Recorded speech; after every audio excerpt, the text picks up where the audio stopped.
بسم اللہ الرحمن الرحیم۔ اعوذ باللہ من الشیطان الرجیم، بسم اللہ الرحمن الرحیم۔ السلام علیکم ایھا الطلاب الکرام۔ آج کے سبق میں ہم دو تنبیہیں ہیں جو صاحب کتاب اصالۃ الاحتیاط کے آخر میں ذکر فرما رہے ہیں۔ ان دو تنبیہوں میں سے جو پہلی تنبیہ ہے وہ قاعدہ میسور کے نام سے ہے۔ قاعدہ میسور یہ جس طرح انشاءاللہ بعد میں اشارہ آئے گا اس کی بات کی طرف کہ یہ میسور کلمہ جو ہے ایک حدیث اور روایت سے لیا گیا ہے کہ المیسور لا یسقط بالمعسور، یعنی جہاں ایک چیز ممکن ہوتی ہے کچھ حصہ اس کا، تو جو حصہ اس کا ممکن نہیں ہوتا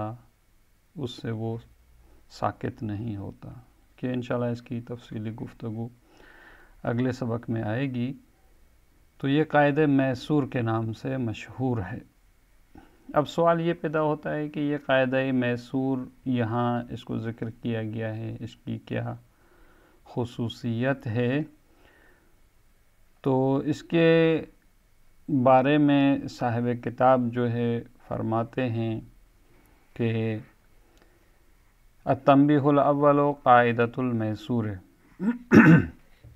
اذا شک فی جزء او شرط ان جزئیتہ او شرطیتہ مطلقۃ حتی فی حال عدم التمکن منہ۔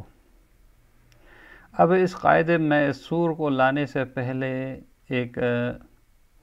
اصل مطلب کی طرف اشارہ کرتے ہیں کہ جہاں قاعدہ میسور جاری ہوگا۔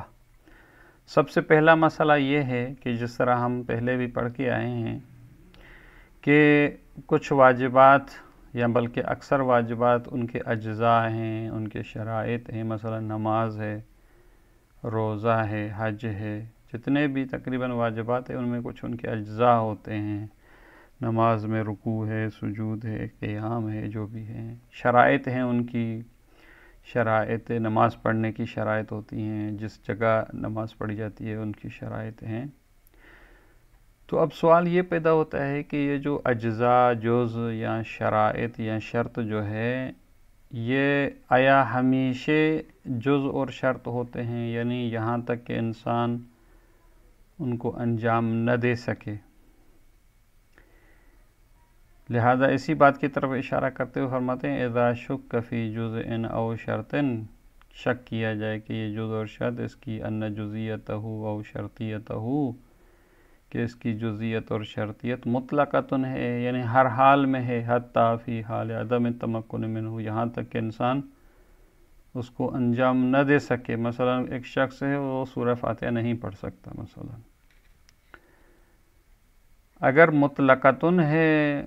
تو اس کا نتیجہ یہ نکلے گا فلا یجب حینئذ الاتیان بالباقی، جب ایک جز وہ انجام نہیں دے سکتا اور وہ جزئیت بھی مطلقاً ہے تو اس کا نتیجہ یہ نکلے گا کہ جو باقی واجب ہے، تو جو باقی واجب ہے اس کو پھر انجام نہیں دینا۔ اب یہ کیوں انجام نہیں دے گا اس کی دلیل بعد میں ذکر ہوگی۔ مثلا کوئی شخص نماز میں سورہ حمد نہیں پڑھ سکتا اور اس کا جز ہونا مطلقاً ہے، تو کہتے ہیں باقی جو نماز ہے وہ ایک قاعدے کے مطابق اس پر واجب نہیں، یعنی فلا یجب حینئذ الاتیان بالباقی الخالی من ذلک الجزء او الشرط فی تلک الحال،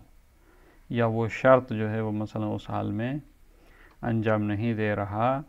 تو بقیہ واجب جو ہے وہ واجب نہیں ہے۔ البتہ بعد میں اشارہ آئے گا کہ ہم اس کے وجوب کو پھر قاعدہ میسور کے ذریعے ثابت کریں گے۔ ایک یہ نظریہ کہ یہ شرطیت اور جزئیت مطلقاً ہے۔ ایک دوسرا قول یہ ہے کہ نہ او خاصۃ بحال تمکن، یعنی یہ ایک چیز کا جزء اور شرط ہونا یہ مخصوص ہے جب آپ اس کو انجام دے سکتے ہو، حال تمکن جس کو کہتے ہیں۔ نتیجہ یہ نکلے گا کہ ففی حالت عدم التمکن منہ، اگر کوئی شخص اس جزء یا شرط کو انجام نہیں دے سکتا تو گویا کہ اس کی جو ہے وہ جزئیت ختم ہو جاتی ہے یا شرطیت ختم ہو جاتی ہے، اور پھر باقی جو ہے یجب الاتیان بالباقی الخالی، باقی جو ہے وہ واجب کا جو حصہ ہے وہ انجام دینا ہوگا۔ اب یہ دو یہاں پر جو ہے وہ نظریے اور اقوال ہیں، لہذا کہتے ہیں فَهَلْ هُنَاكَ أَصْلٌ يُرْجَعُ إِلَيْهِ عِنْدَ هَذَا الشَّكِّ، اب آیا ہمارے پاس کوئی ایسا اصل، کوئی ایسا قاعدہ ہے کہ اس شک کی صورت میں ہم ان دو میں سے کسی کو انتخاب کریں؟ مثلا ہم کہیں کہ یہاں اس کی جزئیت شرط ہے فلاں دلیل کے مطابق، یا ہم یہ کہیں کہ اس کی جزئیت جو ہے وہ حال تمکن کے ساتھ مخصوص ہے فلاں اصل اور دلیل کے ساتھ، تو کہتے ہیں وجہان بل قولان، اس میں دو نظریے ہیں، بعض کہتے ہیں کہ اس کی شرطیت جو ہے وہ فلاں دلیل کی وجہ سے مطلق ہے، اور بعض کہتے ہیں کہ مخصوص ہے۔ صاحب کتاب ان دو اقوال میں سے کہتے ہیں وَالْأَظْهَرُ هُوَ الْقَوْلُ بِالْبَرَاءَةِ عَنِ الْبَاقِ الْخَالِي، اظہر اور ظاہر جو ہے وہ یہ ہے کہ یہاں پر جو اصل اور قول جو ہے وہ براءت ہوگی اس باقی سے جو کہ خالی ہے، یعنی جو اس جز اور شرط کے انجام نہ دینے کے علاوہ جو باقی بچا ہے، جو اس شرط اور جز سے خالی ہے، پھر اس سے آپ کو براءت ہے، یعنی آپ واجب نہیں ہے۔ یہ براءت کو کس طرح ثابت فرماتے ہیں؟ جس طرح پہلے بھی ذکر ہو چکا ہے کہ براءت وہاں ہوتی ہے جہاں شک تکلیف اصل ذمہ داری میں ہوتا ہے، تو اس کو ثابت کرتے ہیں، کہتے ہیں لِأَنَّ التکلیف المتیقنہ، کیونکہ جو یقینی ذمہ داری تھی، مثلا جس طرح مولا نے کہا تھا اقیم الصلاۃ، نماز جو ہے وہ آپ نے پڑھنی ہے، جس طرح مثلا یہاں پہ ہم کہتے ہیں اقیم الصلاۃ، یہ انما کان بمجموع الاجزاء والشرائط، یہ اقیم الصلاۃ جو تھی وہ صلاۃ تھی جس میں تمام اجزاء ہوں، تمام شرائط ہوں، وہ نماز منظور تھی۔ فَإِذَا لَمْ يَتَمَكَّنِ الْمُكَلَّفُ مِنْ بَعْضِهَا، اب کسی عذر کی وجہ سے مکلف جو ہے وہ اس کے بعض حصے کو انجام نہیں دے سکتا، مثلا نماز میں وہ سورہ فاتحہ نہیں پڑھ سکتا مثلا، تو کہتے ہیں ایک جز جب اس کا ختم ہو گیا تو جو نماز مجموع تھی وہ تو ختم ہو گئی، کأنہ لم یتمکن من الکل بما ہوا کل، یعنی کل بما ہوا کل کو یہ ابھی انجام نہیں دے پا رہا۔ مثلا نماز کے اگر 12 اجزاء تھے تو یہ ایک اجزاء کو اگر انجام نہیں دے رہا تو گویا کہ جو مطلوب تھا کل بما ہوا کلن، وہ اس نے اس کو انجام نہیں دی۔ اب جو باقی بچا ہے وہ ایک جدید ذمہ داری ہے، ایک جدید تکلیف ہے، فاحتویج الی تکلیف جدید بالباقی، اب احتیاج ہوتی ہے ایک جدید ذمہ داری کی طرف جو باقی کی بنسبت ہو، اب اس کے لیے دلیل چاہیے۔ جب دلیل نہیں ہے اس اصل تکلیف کے لیے تو والاصل البراءۃ منہ، تو اصل جو ہے یہاں پر جب شک ہو اصل تکلیف میں تو براءت جاری ہوگی۔ البتہ اس براءت کے جاری کرنے کے لیے شرط ہے، وہ یہ کہ ھذا، یعنی یہ براءت کا جاری کرنا، یہ اذا لم یکن فی دلیل الجزء او الشرط اطلاق يدل على الجزئیت او الشرطیت حتی مع تعذرہما، کہتے ہیں یہ براءت آپ اس وقت جاری کریں گے جب اس جز اور شرط کی جو دلیل تھی، یعنی اصل جو دلیل، مثلا اقیم الصلاۃ، ہم یہ اس میں کہیں کہ خود یہاں جو اقیم الصلاۃ ہیں جو جز اور شرط پر دلالت کرتا تھا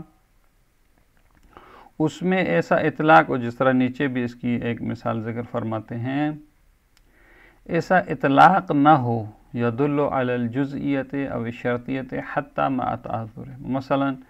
جس طرح یہ ایک قول ہے لا صلاۃ الا بفاتحۃ الکتاب، اب یہ قول دلالت کر رہا ہے کہ یہ فاتحۃ الکتاب جز ہے. کیوں؟ اس لیے کہہ رہا ہے کہ نماز نہیں ہے مگر سورہ فاتحہ کے ساتھ، یعنی سورہ فاتحہ جز ہے. تو یہ دلیل جو جز پر دلالت کرتی ہے، اگر ہم کہیں کہ یہ کہہ رہی ہے کہ چونکہ یہاں حصر کا بھی فائدہ ہو رہا ہے،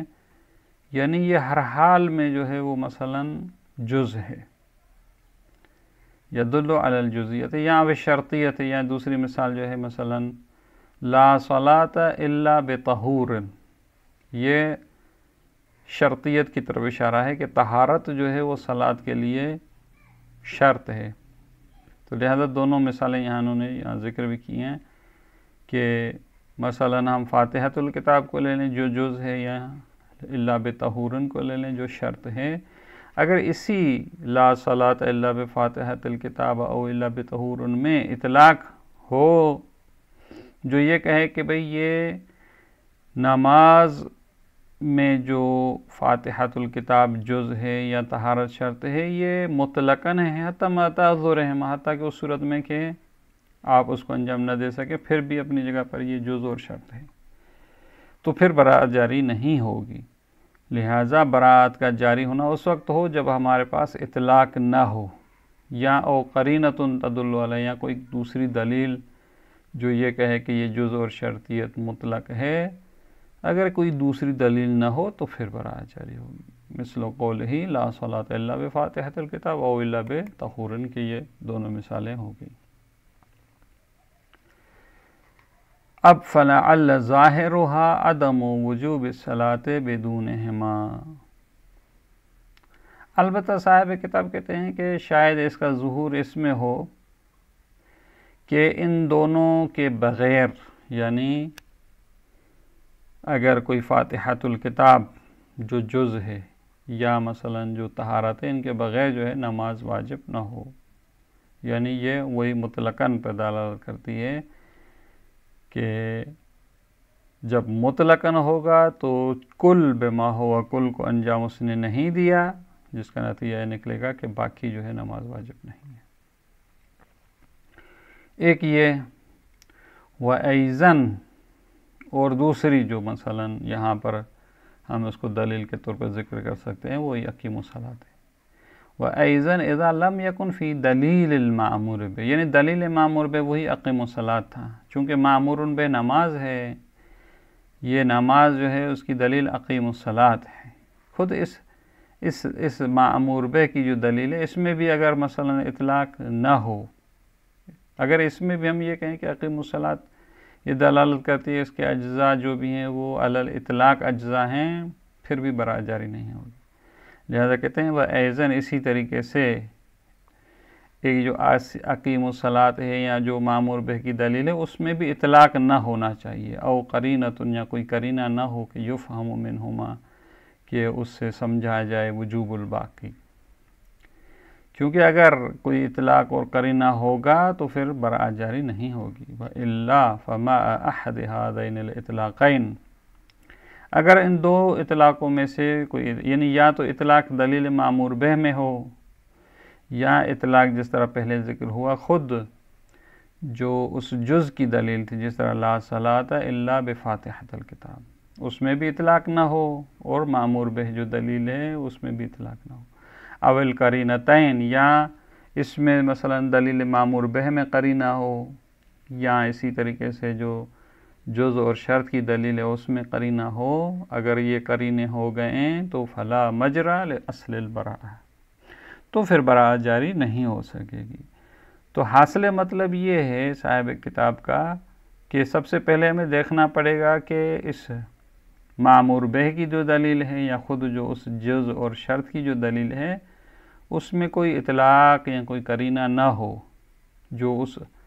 جز اور شرط کے مطلق ہونے پر دلالت کرے. اگر اس طرح کی کوئی دلیل نہیں ہے پھر جو ہے وہ براءت جاری ہوگی. کہتے ہیں کہ اگر یہ اطلاق اور مثلا کوئی قرینہ ہو تو کیوں براءت جاری نہیں ہوگی؟ کہتے ہیں لِأَنَّ مَعَ الدَّلَالَاتِ الْلَفْظِيَّةِ، کیونکہ جب دلالت لفظیہ موجود ہوتی ہے، جس طرح مثلا ہم اطلاق میں اقیم الصلاۃ میں سے اطلاق ایک دلیل لفظی ہے لا محل للشک کے، تو پھر شک کی کوئی گنجائش نہیں، کیونکہ شک وہاں ہوتا ہے جہاں دلیل نہ ہو، جب دلیل موجود ہے تو پھر لا محل للشک،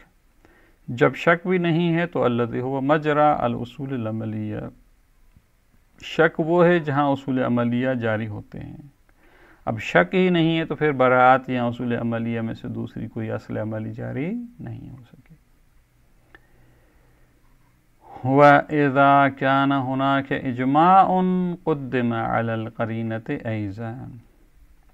البتہ کرتے ہیں کہ اب دلیل لفظی اگر نہ ہو، مثلا اجماع جو ہے وہ دلیل لبی ہے،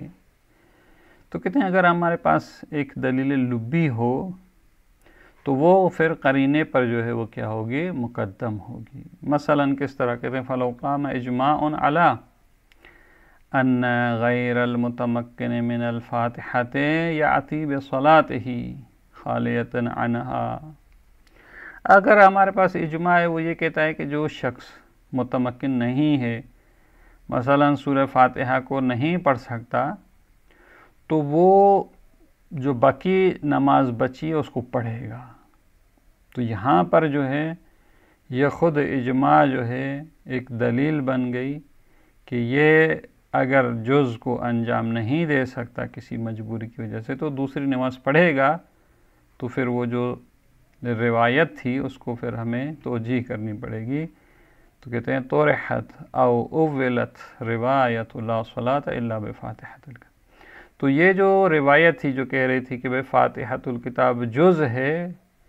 تو اس کی تعویل اسی طرح کی جائے گی کہ یہ اس کا جز ہونا فقط وہاں ہے جہاں حالت تمکن ہو، جب حالت تمکن نہ ہو پھر یہ جزیت اس کی ختم ہو جاتی ہے اور باقی نماز جو ہے وہ پڑھنی پڑے گی، اسی طرح اس کی تعویل کی جائے گی۔ ھذا کلہ فی الاصل الاولی فی المقام، کہتے ہیں یہاں تک اصل اولی یا قاعدہ اولیہ جو تھا دلیلوں کو دیکھ کر وہ یہی صاحب کتاب نے کہا کہ براءت جاری ہوگی، کیونکہ لا صلاۃ الا بفاتحۃ الکتاب ایک یہ دلیل تھی ہمارے پاس جو جز ہونے پر دلالت کر رہی تھی، اور ایک جو دلیل تھی اقیم الصلاۃ تھی، اگر ان میں اطلاق نہ ثابت کریں ہم تو پھر اصل اولی وہی براءت ہے۔ لیکن سوال یہ پیدا ہوتا ہے اگر براءت ہے تو پھر جو باقی واجب کا حصہ ہے، مثلا سورہ حمد نہیں پڑھ سکتا تو باقی کیا کرے گا، تو کہتے ہیں اس کے لیے ہمیں ایک دوسری دلیل کا سہارا لینا پڑے گا، اور وہ قاعدہ میسور یہاں پر آتا ہے، جس طرح شروع میں بھی اشارہ ہوا کہ قاعدہ میسور اب یہاں کام آئے گا۔ کہتے ہیں وَلَٰكِنَّ هُنَاكَ أَدِلَّةٌ دَلَّتْ عَلَىٰ وُجُوبِ الْبَاقِي، لیکن یہاں پر کچھ ادلہ ہیں جو دلالت کرتی ہیں کہ بھئی جو باقی بچا ہے، مثلا جز اگر ایک یا دو انجام نہیں دے سکتا تو باقی اس کو چھوڑنا نہیں ہے، اس نے انجام دینا ہے۔ جب یہ ادلہ آ جائیں گی تو وہ جو اصل اولی تھی جو براءت تھی فَيَرْتَفِعُ ذَلِكَ الْأَصْلُ، یہ پھر چلی جائے گی، کیونکہ یہ کہہ رہی تھی کہ بھئی میں تب تک ہوں جب میرے اوپر کوئی دلیل نہ ہو، براءت وہاں ہوتی ہے جہاں کوئی دوسری دلیل اس پر حاکم نہ ہو، لیکن جب دوسری دلیل آ جاتی ہے تو پھر یہ دلیل جو اصل براءت صاحب کتاب نے ثابت کی تھی وہ ختم ہو جائے گی۔ اچھا وہ ادلے کون سی ہیں؟ کہتے ہیں وہی المعبر عنہا بقاعدۃ المعصور، وہ قاعدہ جو ہے قاعدہ میسور یہی کہتا ہے کہ انسان مثلا واجبات میں سے جو اس کے لیے ممکن ہے، اجزاء میں سے شرائط میں سے، اس کو انجام دے، یعنی جو ممکن نہیں ہے اس کو چھوڑ دے، لیکن اس کا مطلب یہ نہیں ہے کہ سارے واجب کو چھوڑ دے، بلکہ جو اس کے لیے میسور ہے اس کو انجام دے گا۔ اب اس قاعدہ میسور کی دلائل کیا ہیں، اس کو کہاں سے لیا گیا ہے، انشاءاللہ اس کو ہم اگلے سبق میں پڑھیں گے۔ والسلام علیکم ورحمۃ اللہ وبرکاتہ۔